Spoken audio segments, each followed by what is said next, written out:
नमस्कार दोस्तों, स्वागत है आप सभी लोगों का मेरे channel dear R S sir में। दोस्तों, आज हम लोग पढ़ेंगे अपने वीडियो में प्राचीन भारत पर विदेशी आक्रमण।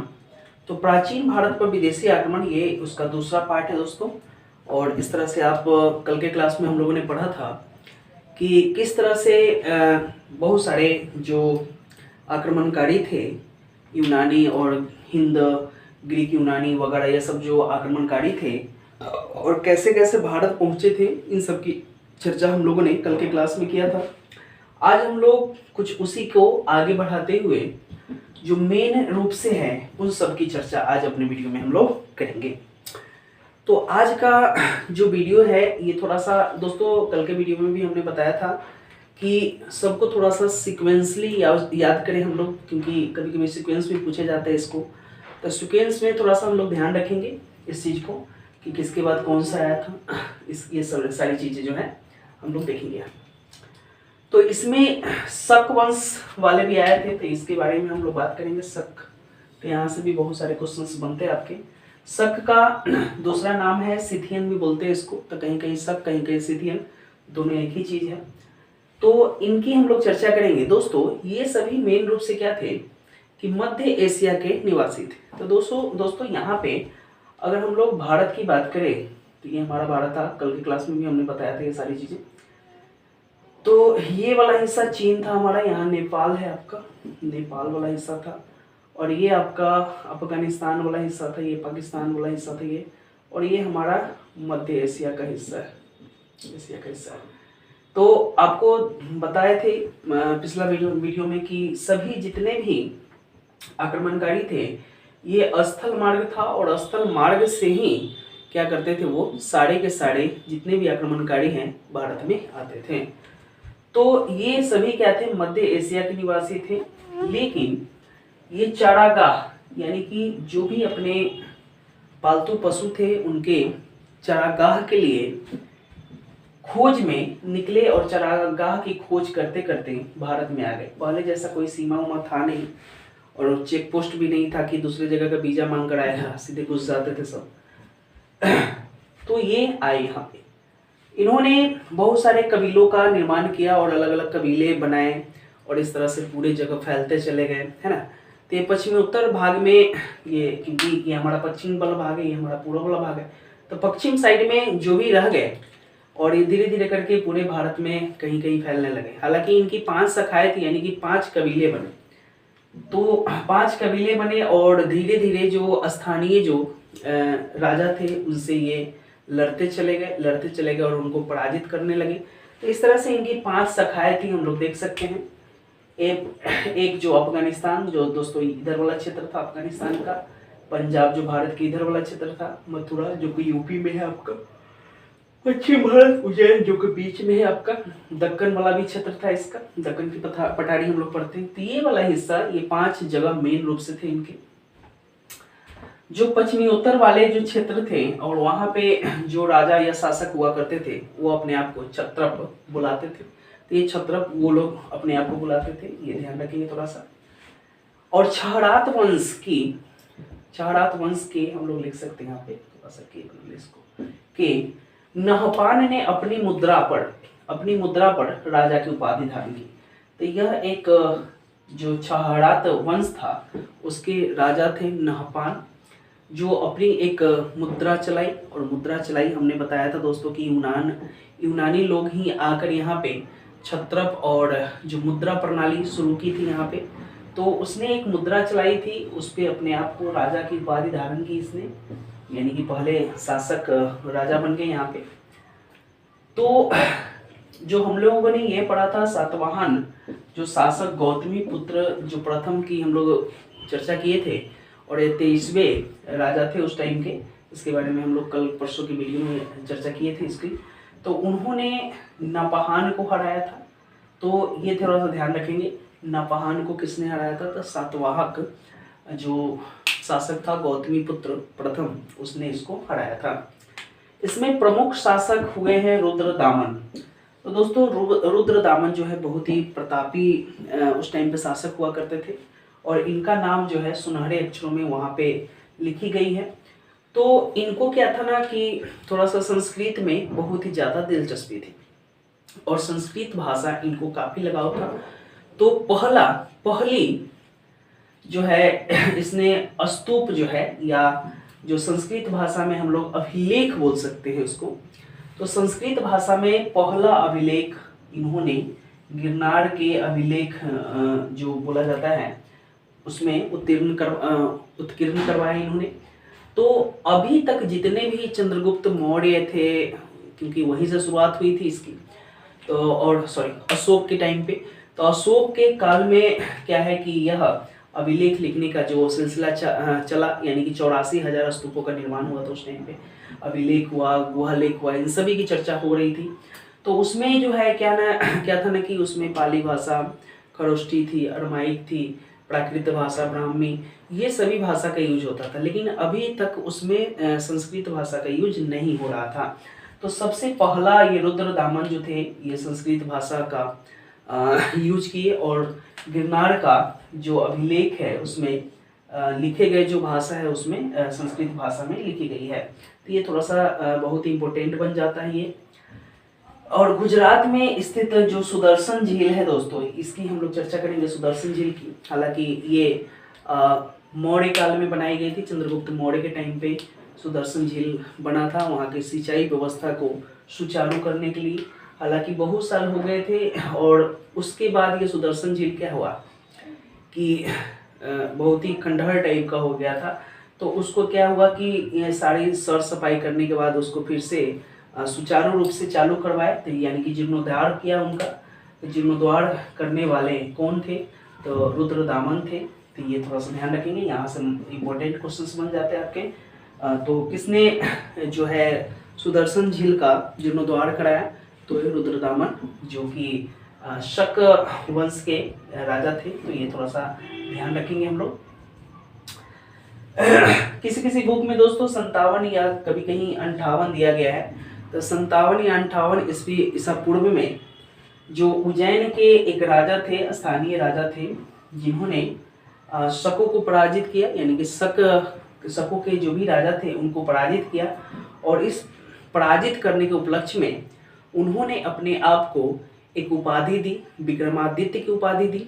तो उस टाइम पे उज्जैन के जो राजा थे, स्थानीय राजा थे, उन्होंने अपने आप को विक्रमादित्य की उपाधि से नवाजा, और उन्होंने ही इसके उपलक्ष्य में विक्रम संवत चलाया। तो उन्होंने एक कैलेंडर जारी किया जिसको हम लोग विक्रम संवत बोलते हैं। तो विक्रम संवत दोस्तों आज भी हम लोगों को नेपाल के कैलेंडर में देखने को मिल जाता है विक्रम संवत। हालांकि इंडिया में शक संवत चलता है, तो वहाँ पे थोड़ा सा ये है। हालांकि अगर हम लोग बात करें तो ये 57 या 58, यानी कि एक ईस्वी यहाँ है, तो इससे पहले 58 या 57 वर्ष पहले की बात करेंगे। तो अभी जितना चल रहा है, यानी कि 2023 चल रहा है, तो 2023 में अगर इसको हम लोग 58 या 57 जोड़ दें तो ये हमारा क्या है, विक्रमादित्य वाला जो शक संवत है वो हमारा शक संवत करें, विक्रम संवत जो है वो हमारा निकल कर आ जाएगा। तो इस तरह से हम लोग देख सकते हैं। तो उन्होंने ही चलाया। उसके बाद क्या हुआ कि विक्रमादित्य की उपाधि इतनी ज़्यादा फेमस हो गई कि यह 14 तक चला। 14 तक मतलब 14 राजाओं तक ये चला विक्रमादित्य की उपाधि। हालांकि इसके जो अंतिम शासक थे रुद्र सिंह तृतीय, तो रुद्र सिंह तृतीय जो थे उनको गुप्त वंश के शासक जो थे चंद्रगुप्त विक्रमादित्य, इन्होंने उसको हरा करके और ये पूरे शक जो साम्राज्य था उसको अपने में मिला लिया। तो इस तरह से जो शक वंश का पूर्ण रूप से अंत हो गया, यानी कि नाश हो गया, और यहाँ से हमारा शुरू हो जाता है गुप्त वंश। चलिए उसी टाइम पे पहलव या पर्थियन की भी बात करेंगे हम लोग थोड़ा सा। कहीं कहीं पहलव या पर्थियन दोनों दिए गए हैं, तो ये थोड़ा सा ध्यान रखेंगे इसी काल में। तो थोड़ा सा इसको शक के बाद पहलव है, तो इसको भी थोड़ा सा हम लोग सीक्वेंस में याद करेंगे। हालांकि इससे बहुत ज़्यादा क्वेश्चन पूछे नहीं जाते, फिर भी हम लोग इसकी जो वास्तविक संस्थापक की चर्चा करते हैं तो मिथ्रेडेट्स प्रथम की हम लोग चर्चा करेंगे। तो यानी कि मिथ्रेडेट्स प्रथम की थोड़ी सी चर्चा करेंगे। यानी कि वास्तविक संस्थापक के रूप में इनको माना गया है। हालांकि प्रथम शासक के रूप में जो माउस ने इस जो पहलव वंश था उसके संस्थापक माने गए हैं, लेकिन वास्तविक संस्थापक मित्रडेट्स प्रथम को माना गया है।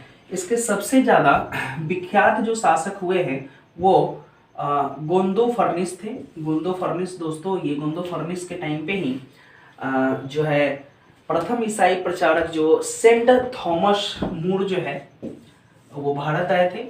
और सेंट थॉमस मूर जो है ईसाई थे और जो क्या बोलते हैं ईसाई धर्म के प्रचार के लिए भारत आए थे। तो कभी कभी यहाँ से भी क्वेश्चन पूछे जाते हैं कि प्रथम ईसाई प्रचारक जो है किसके काल में भारत आए थे।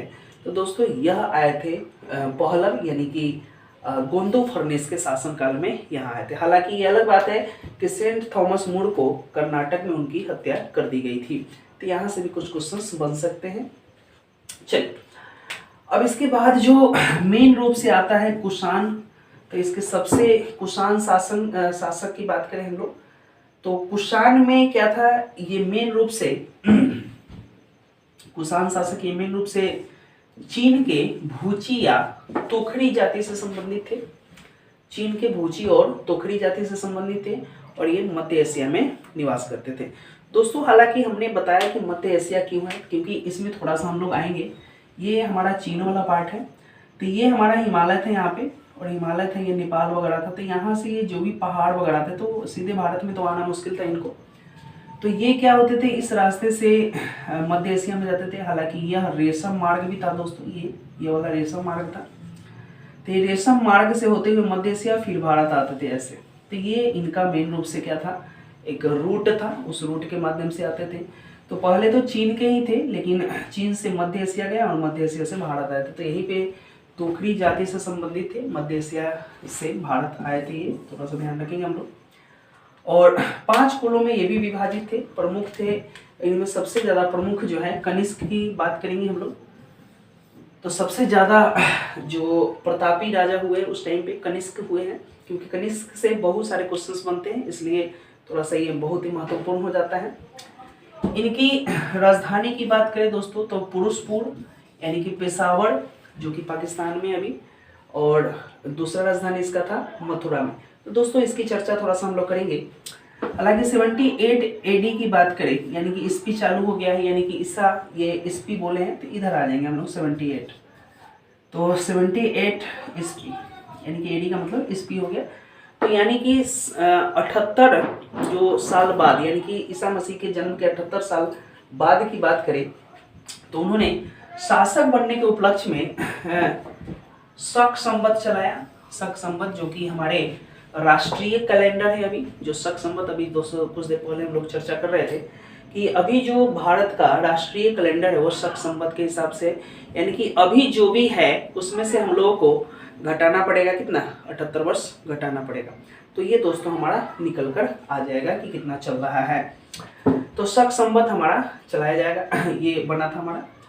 अभी हमने बताया कि रेशम मार्ग पर भी भारत का अधिकार था, जो चीन से मध्य एशिया के बीच में। तो दोस्तों ये बताया हम लोग कि चीन से मध्य एशिया को ये रास्ता जो था, और यहाँ पे क्या था कि यहाँ से जो मध्य एशिया था तो यहाँ पे क्या था कि भारत का अधिकार था। यहाँ पे कनिष्क के टाइम पे यहाँ पे भारत पर अधिकार था इसका, और भारत का अधिकार था जिसके कारण क्या था कि जो भी रेशम का व्यापारी इस रास्ते से होकर जाता था तो कनिष्क के टाइम पे भारत को क्या करता था, चुंगी देता था। चुंगी का मतलब वहाँ उस टाइम पे होता था टैक्स देता था।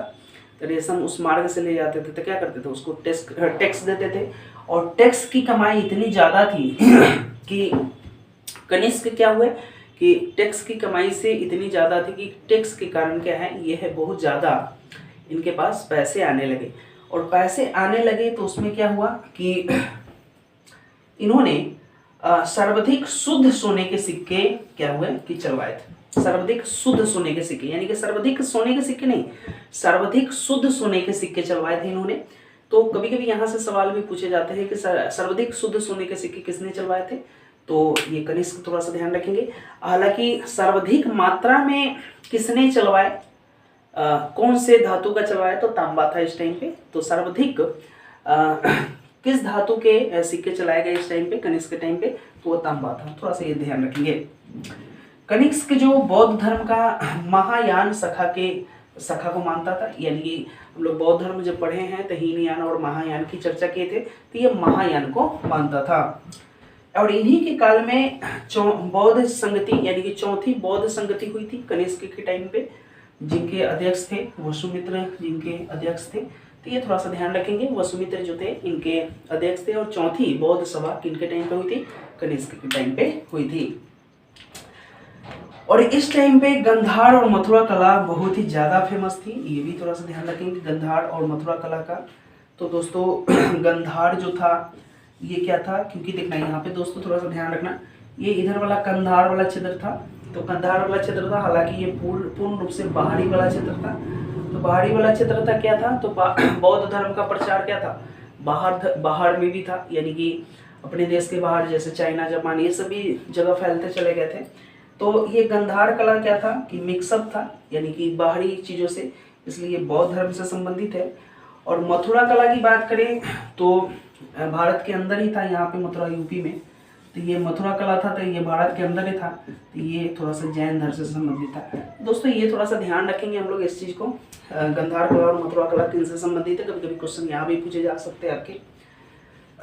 उसी काल में अश्वघोष हुआ करते थे, ये बहुत ही बड़े विद्वान थे।